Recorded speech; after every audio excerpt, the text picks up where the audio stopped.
Welcome to the Digital Agency Growth Podcast. I'm your host, Dan Englander. Corey, thanks for coming on the show. What's up, Dan? So we were just talking, so it's always nice to catch up with Banana Slugs. That's right. A special group. Slugs. Yeah, exactly. I'm not going anywhere very fast, but it was a fun place to go to school, gorgeous, etc. So anyway, to start out with, you were CMO of Scorpion, doing your own thing now. Can you talk a little bit about your background for those that don't know you? Sure, absolutely. So quick background, I was an entrepreneur after I left Santa Cruz, came back home to LA, started a business back in the .com, but ended up being the bubble back in the late 90s. But it was an amazing experience. It was a streaming media business that ended up shutting down. I went into financial services for a while, ultimately ended up at USC, got my MBA, went back into digital, became a salesperson, but quickly fell in love with marketing. It was B2B sales, enterprise level B2B sales at an agency, at a SEO and PPC agency. And then that led into a marketing role at that same company. And eventually I was recruited to go work at a company called Scorpion, where I was the chief marketing officer. And Scorpion is a digital marketing agency with a sort of a very strong investment in technology to help it scale. And while I was there at Scorpion, I helped the company to grow from 20 million to 150 million in revenue over a 6-year period. So just tremendous amount of growth. And I'm excited to be here. Yeah, and definitely want to dig into lessons learned at Scorpion. I guess kind of like taking a step back, what was that journey like for you? So, you get out of school, you have this kind of like topsy-turvy experience in the .com era. Like, when did you know you wanted to start your own business? And what inspired that, I guess, at the beginning? Yeah. So at that time, I think I was a host at a restaurant, and I realized that was not something that was going to fulfill me for my career, did not match my career path. It was sort of, something you do after college. And what I really wanted to do is I wanted to start something big. This is the time back in the late 90s where a lot of technology companies were being funded at very early stages. And so my best friend and I, we developed an idea and we just kind of went with it, developed a business plan, and ended up getting fortunate enough to find investors who funded us. We raised $6 million to start this business, literally from a business plan. And I was the CEO. My partner was the CTO. We as I mentioned, it was a streaming media business. We were doing live on location streaming media. So if you were having a wedding or you were having a sport event or a concert and you wanted it to be streamed on the internet so that everyone in the world could watch it, then you'd hire my company. The challenge, of course, is back in those days, everyone would dial up to the internet with a 56K modem, and the quality of video was not super great. So good idea, bad timing type of thing, but I loved it. I totally got the entrepreneurial bug, and something I've not been able to shake ever since. So I've recently, as I mentioned, left Scorpion, and now I am stepping into business ownership again as a solopreneur. So that's my new focus.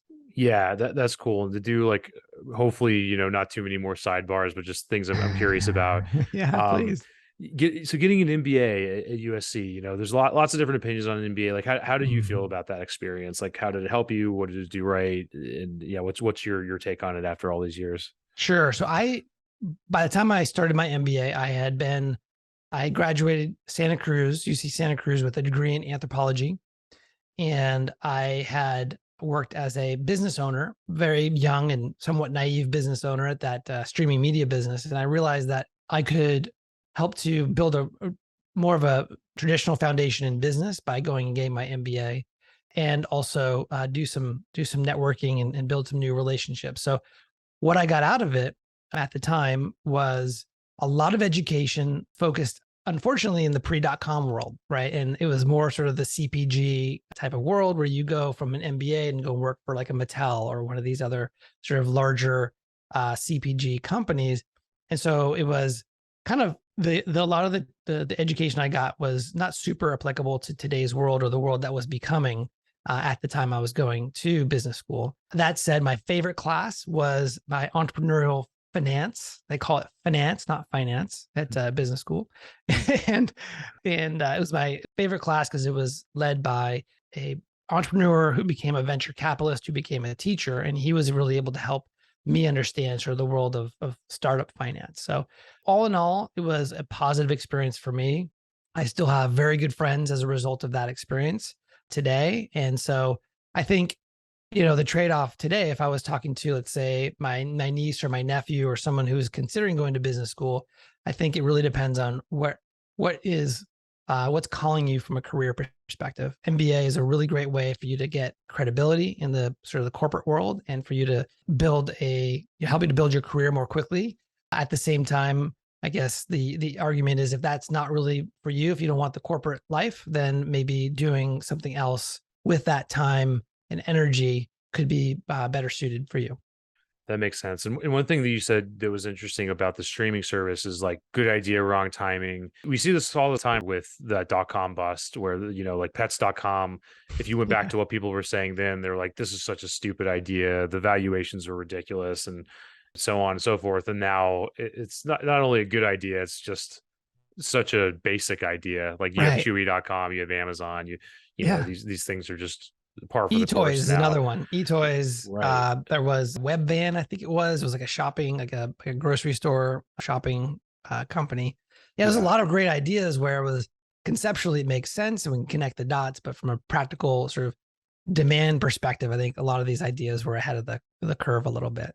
Yeah, and that's the thing that's so hard to figure out is like with crypto or with blockchain or with AI or with any of these other things, like is it a bad idea, period? Are we just too early? If we are too early, are we 1 or 2 years too early, or are we 10 or 10 years too early? Right. That's That's like the right. question. That's right. The way that someone really smart mentioned or talked to me about crypto is it's kind of binary right now. At least Bitcoin is binary. Either it's going to be worth a lot of money or it's going to be worth nothing. And so it's probably worthwhile if you want to participate in the upside to get some exposure there, which I've done, but on a very limited basis. Likewise, yeah, keep it pretty limited too. No, I don't claim to have a crystal ball on it. So Exactly. yeah, that makes sense. So I guess kind of moving on to Scorpion, and kind of getting recruited as CMO there. So what were things like in the early days of that company? I think there's lots of agencies listening that are thinking about leveraging technology, scaling. I don't know a lot about Scorpion. Can you talk a little bit about what they were doing, who they were working Sure. with in the early days when you started, and so on? So I started in 2015 and it is and was a founder-led business that was born out of focusing on, I think they ended up focusing on, as a result of their success, on attorneys in hospitals of all things as the two primary focuses for the business. And so I'll speak to the attorneys for a little bit. So back in the day, 2015 was about the time when attorneys were just getting warmed up to the idea of having a website. And so Scorpion was there selling websites. And then as the internet evolved, it moved into SEO, which Scorpion was very early on SEO, and then paid search and social and all the other things that have come to today. And what Scorpion did really well is that it built a very strong core expertise in the field of attorneys or law firm marketing, and specifically in personal injury law.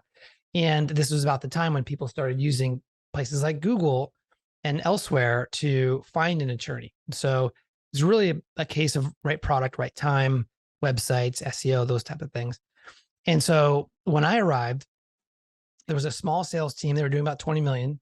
And the majority of the vast majority of the deals were inbounds. And the brilliant thing that Scorpion did was they built websites, right? And so for every single client they had a website. And at the bottom of the website was a bug, which is the Scorpion, we call it the bug, and with a link back to Scorpion. And what would happen is because these sites were SEO'd, they would rank really highly. And so other attorneys who were not Scorpion clients would go on Google and search for, attorney in their area, and they'd see a Scorpion website and they end up calling Scorpion. As a result of all of that, which is great, it's brilliant, is that you have a tremendous amount of inbounds that the sales team could field, which is great. However, there's a sort of a natural limit to the volume of inbounds. And the reason why I was brought in was because the founder CEO really wanted to scale the business up. And so what I did is part of what I did when I started there was to really formalize inbound, but then additionally build a whole sales and marketing outbound effort. And I know that you and your business, Sales Schema, is very focused on outbound. That's why I was excited to speak with you today, because I think we both have a passion for outbound. And Yeah, so that no, was a big part of it.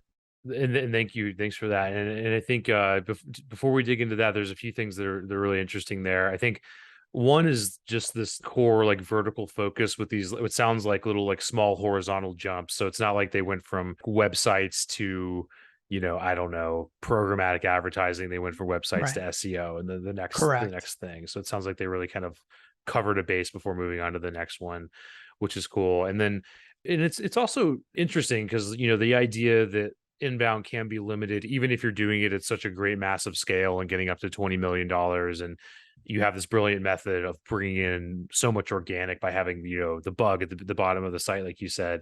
Why do you still hit a ceiling even after all that? Like, you'd think that, is it just because there's the clicks get more and more expensive? I guess they're not necessarily doing PPC, but it's just there's enough competition. Like, what makes that ceiling happen? The zone of indifference. uh So this is a big part of what made Scorpion really special, I think, is that we attacked what I call the zone of indifference. And so if you think about any addressable audience, let's say all the personal injury attorneys in the United States today, at any one time, 5%, 3.5%, 10%, these numbers are actively in the market looking. They're searching for a solution because they have an active pain point. But if you look at the entire market of personal injury attorneys, you create a distribution curve. You have this sort of natural or normal distribution curve where on the far right-hand side, you have people who are looking for a new solution, which is maybe 5 or 10%. And then the other end of the distribution curve, you have people who will never leave their solution. People who love their partner, they're getting a ton of value, and they would never leave, right? So what's left is in the middle of the distribution curve.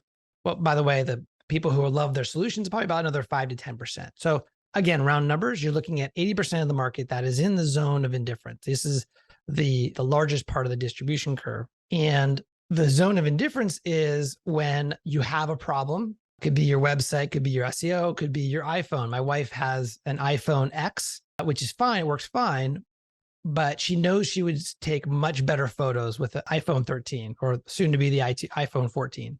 But it's just not something she's done anything about. Yeah. Right.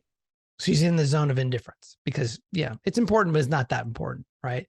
And so the beauty of outbound is in really what I call attacking the zone of indifference and helping to go outbound and reach out to these businesses and helping them to prioritize the need for a change. And that's what great outbounding does.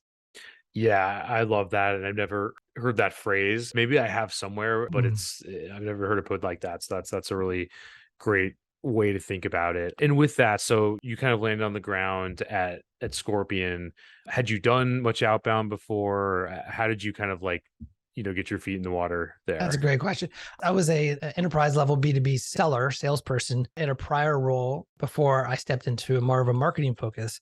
And so I understood the value of outbounding. Actually, I got started in sales at Morgan Stanley, a financial institution where they give you some great outbounding dial for dollar type of training, solution selling mostly. And so I understood outbounding very much from a firsthand experience. But then as it relates to bringing outbounding into Scorpion, what I believed is that for us to scale the way we want to, we can't just wait for the phone to ring. We have to build very interesting, what I call USI driven outbound campaigns. And USI, we could talk about it in a minute, but it stands for uniquely striking impression. But the point is that you can't just wait for the market to come to you. You have, if you're aggressive about growing, you have to go into the market. And the way that we did it was very simply, we just identified who the attorneys were in the United States, as an example. And we started just reaching out to them and trying to figure out how to build a relationship and build a conversation with them. Yeah. And as a little sidebar on that market, my dad's a lawyer. I have friends that have been in the PI, the personal injury space. What surprised you after dealing with Morgan Stanley, being in enterprise B2B sales? Like, what was it like selling to personal injury lawyers? So what surprised me is so every buyer is different, but that buyer, that persona is very aggressive. These are very aggressive personalities. And so they want to win, and they are sort of the very, very driven, aggressive folks. And so when I first showed up, I did not have a lot of experience selling to attorneys. And I think my copy that I was focused on, as far as our positioning, our messaging, was not aggressive enough. And so I got feedback from the CEO, founder CEO. He's like, we need to be more aggressive here because these people, they want to win, that type of mentality. And so I had to, there's sort of a good reminder that I can't assume the people I'm selling to are like me, right? It's more about understanding who they are and how they operate, what they care about, what they value, and making sure that you're marketing to them at that level. Right. That makes sense. And to back up a little bit, I mean, one thing I think our market's a little bit different, but talking to lots of agency people, sometimes there can be kind of an aversion to outbound Mm. or especially people that have done really well with inbound and that sort of thing. So what was that like in your space? Did you have to sell the idea of doing outbound within Scorpion, or was everybody on board with it? Or like what was it like then? The CEO was completely on board. The sales team was not completely on board Mhm. because this was something that was being asked of them that was different. And we all know, those of us who've been in sales, that it requires a mindset in order to be successful. And so we did have to bring in sales coaches, a sales framework to help really build the muscle internally for people to do this. And it wasn't perfect, but it was something that it was, I would say, definitely a challenge for us to institutionalize an outbound methodology. And we did a number of things to do that well. Yeah, and that's really interesting. I want to circle back in a second to USI and kind of what that means. But I guess Mhm. first, as long as we're there, first with that, there's a million tactical things we could talk about for what salespeople can do to, land appointments, close deals through outbound. But Yeah. like what were those mindset shifts like? Like how did you get those kind of like, people used to inbound thinking differently? Like what was the mentality you had to kind of instill in them, if that makes sense? Sure. So one of the ways that we went outbound was through, and I'll speak generally, but it's through gift marketing at scale. And so an example of that is we would send cookies out to attorneys, and we would send a lot of cookies. And these were not just random attorneys. The sellers were given a list of 350 attorneys that was their list to go after and close. Well, we would send cookies to 350 of every single one of those leads. And so what that did is that it created a different energy for reaching out. It was more of a reciprocity play. Like, hey, we sent you the cookies.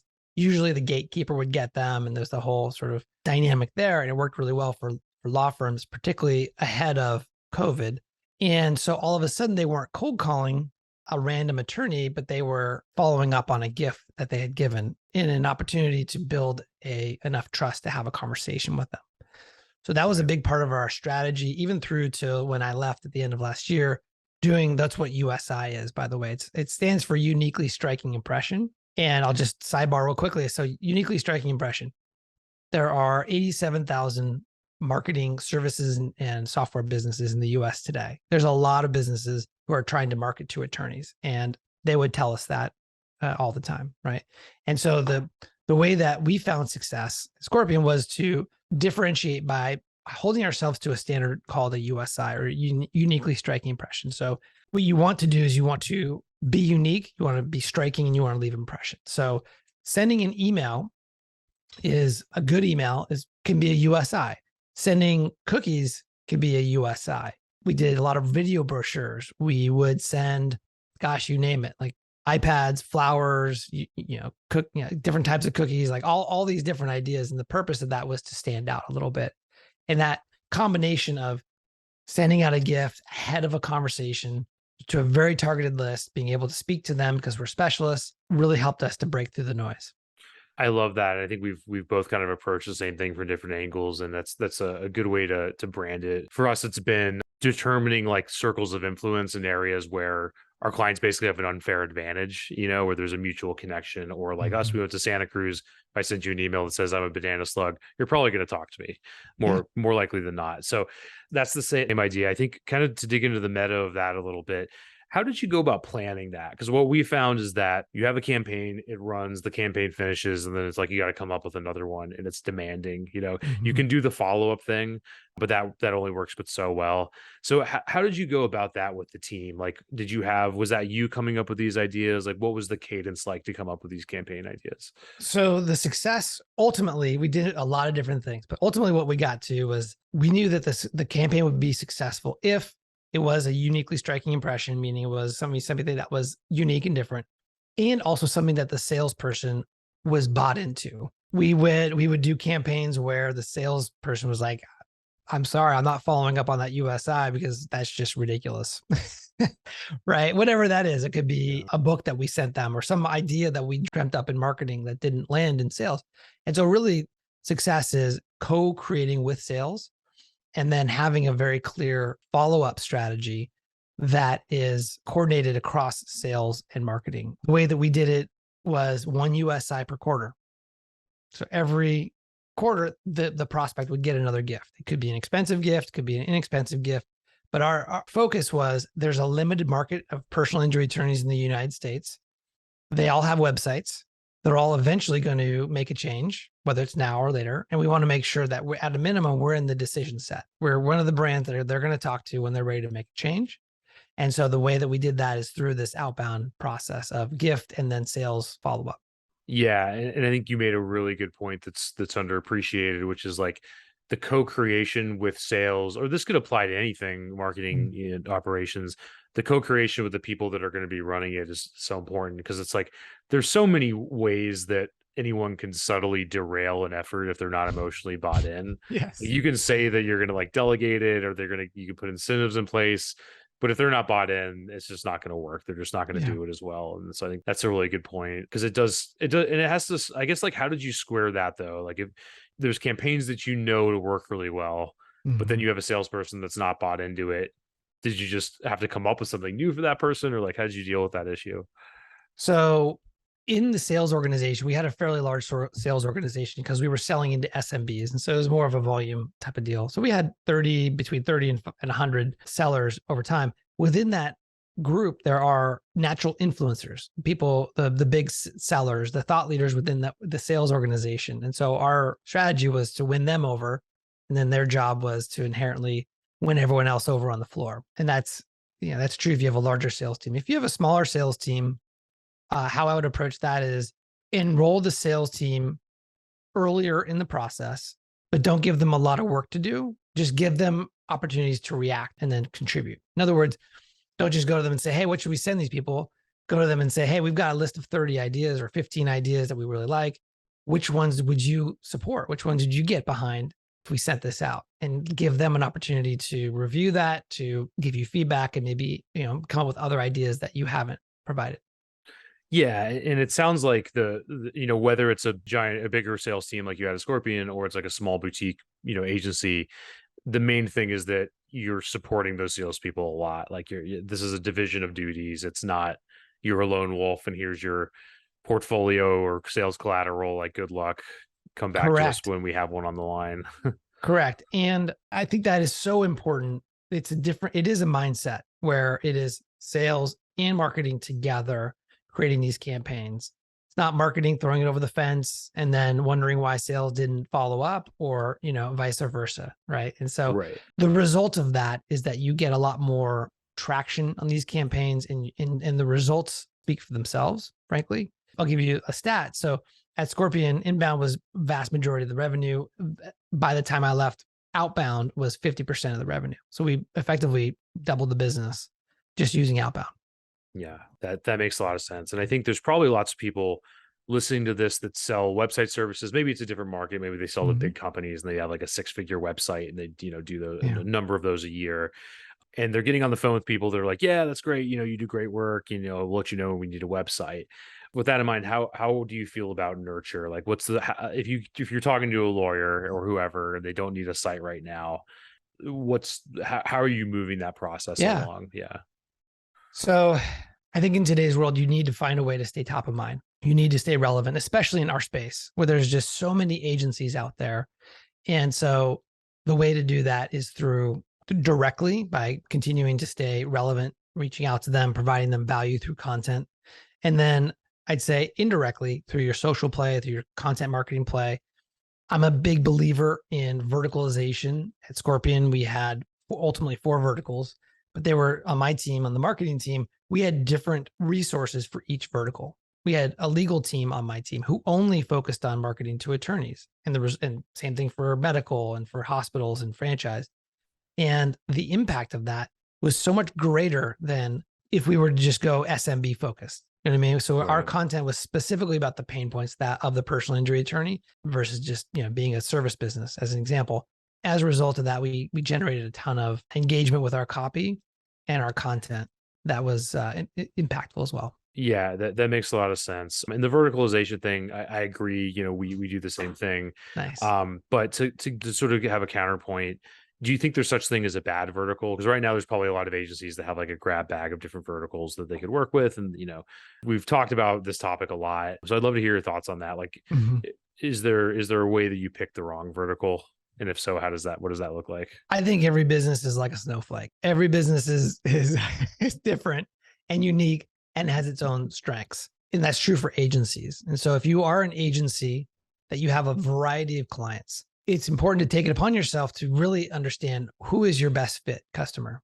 Meaning, not only are they staying with you, are they a good fit for your product? Are they getting results? But then who do you like working with? Like from a qualitative perspective, like who's the right customer profile? And if you do the sort of the quantitative, meaning the dollars, and then the qualitative aspect of that analysis against your book of business, what you'll find is you'll begin to uncover a client type who is really well suited for your business and your personality and your strengths and the value that you provide. And the result of that, once you have that insight, that gives you a direction to go and focus your marketing and sales efforts going forward. Whether or not that's a large enough market, obviously you have to do that analysis to look at the total addressable market and see how many of those businesses are out there and figure out, if that aligns with your overall business strategy. But that's how I would approach it. Yeah, and I want to dig into that more, and that probably ties into a lot of the work you're doing now Yeah. with your CMO work. But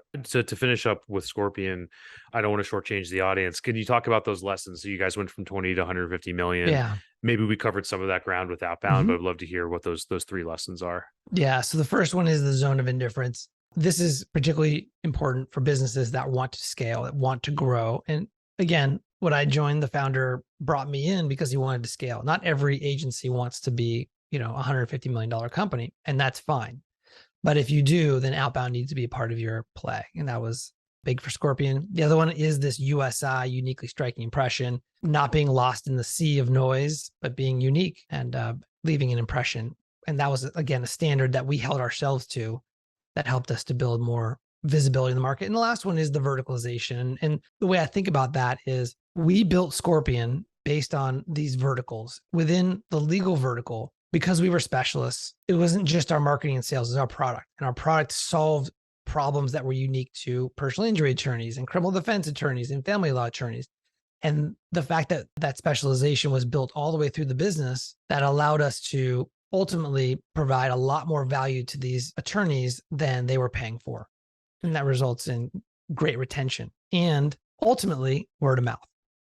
So if we're the go-to provider in the space, we're providing a ton of value and charging a fraction of that value, and we've got results to prove it, then that is the sort of the sweet spot as a brand or an agency. Yeah, that makes a lot of sense. I have a couple questions related to that. I guess the first is how much temptation was there to go outside of the attorney space? Were you constantly having to bat that off? Because my guess is like, you're doing this sort of marketing, building these sort of websites. You could do it for almost anyone. Yep.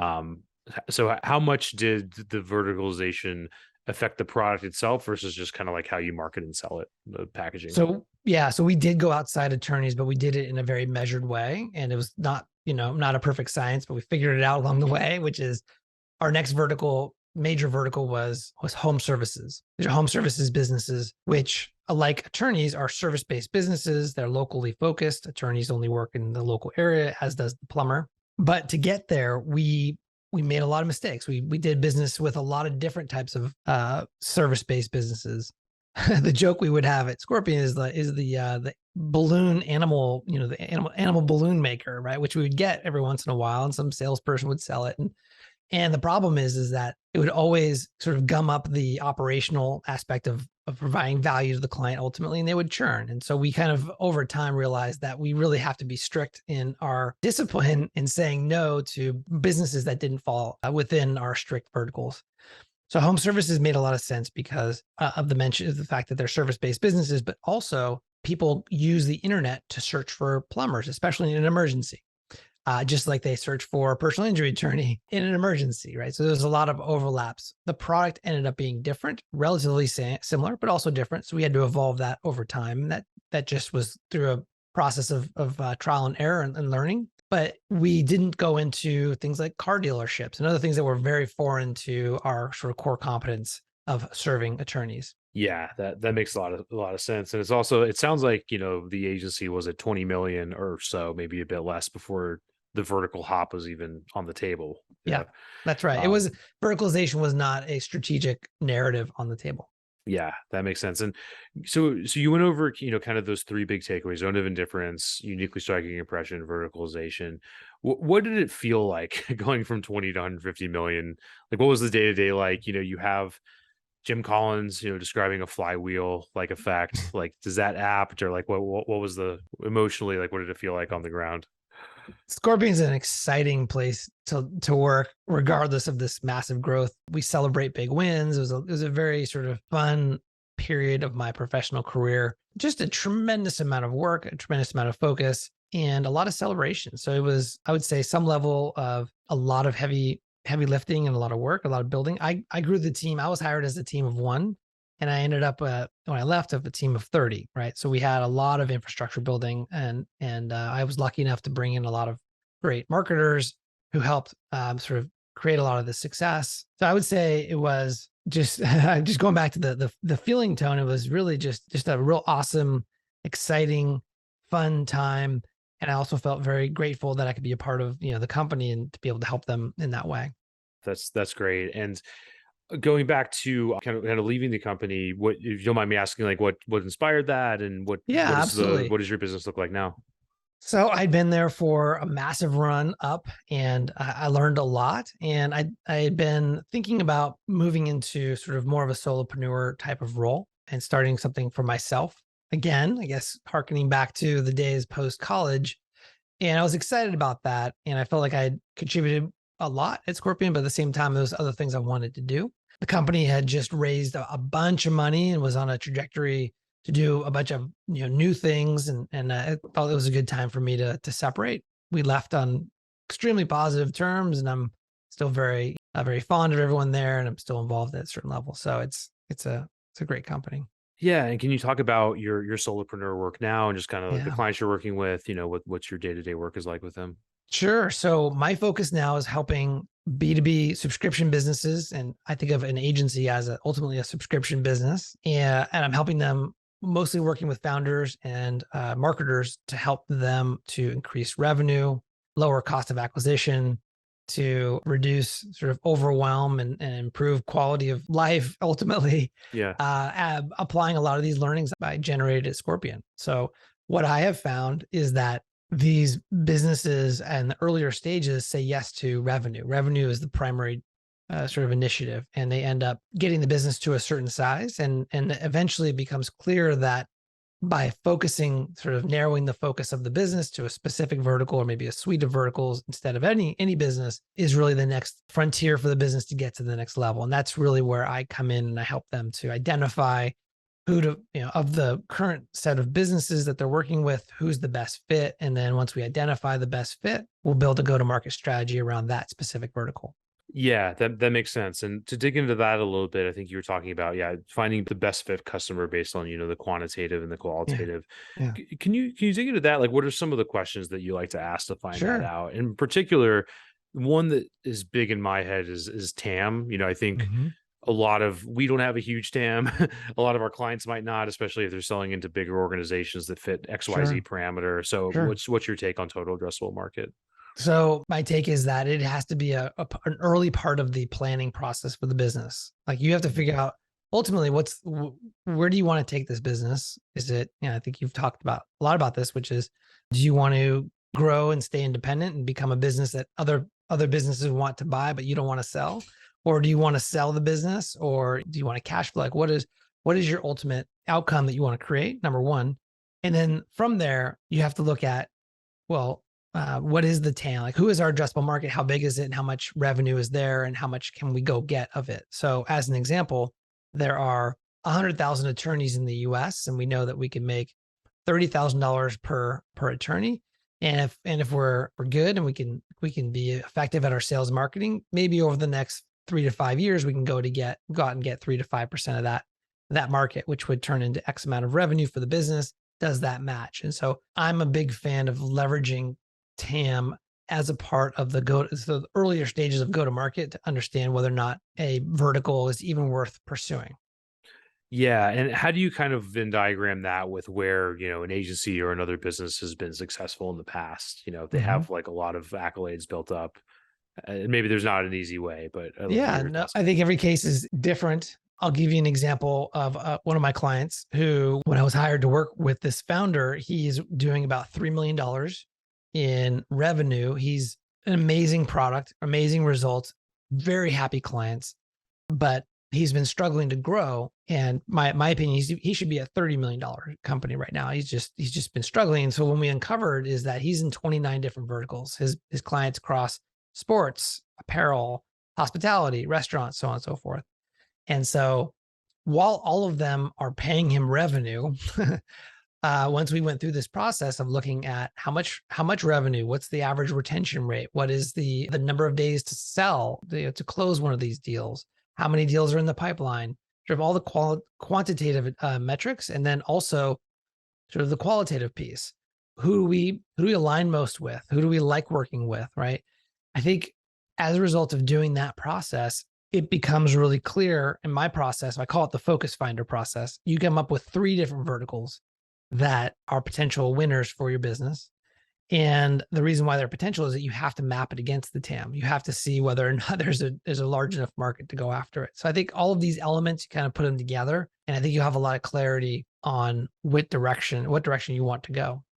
Yeah, that makes a lot of sense. And it sounds really like a really useful exercise that, you can do in a morning with a cup of coffee and like learn Yeah, all sorts of things about your business that you might not have thought of before. So with that, Corey, kind of getting towards the end of the time, I know that you are working on a daily newsletter, which is that's right. awesome and crazy. I love Yeah, it. Can you talk about that a little bit? it is crazy. I've signed myself up for it, and so far so good. I've been getting great feedback from it. So, what this newsletter is, it's a daily tip to 1 minute read for you, and it's built specifically for B2B subscription executives, owners, founders, and would love for you to join if you're listening to this and some of the ideas that I've shared are resonating with you. If you'd like to hear more from me, would love it if you join my newsletter. It's at coreyquinn.com/newsletter. And so you could also find me on LinkedIn as well as, would love to hear from you. Awesome, Corey. We'll get that all linked up. And I saw a lot of other interesting stuff on your site too, like a free course and all sorts of other things that Yeah, you may or may not want to promote. So sure. No, I appreciate that. So the focus finder process, where it is the qualitative and the quantitative, I have actually recorded the process, and it is a free productized service, if you will, where anyone can go to my website right now and you can actually go through the focus finder process.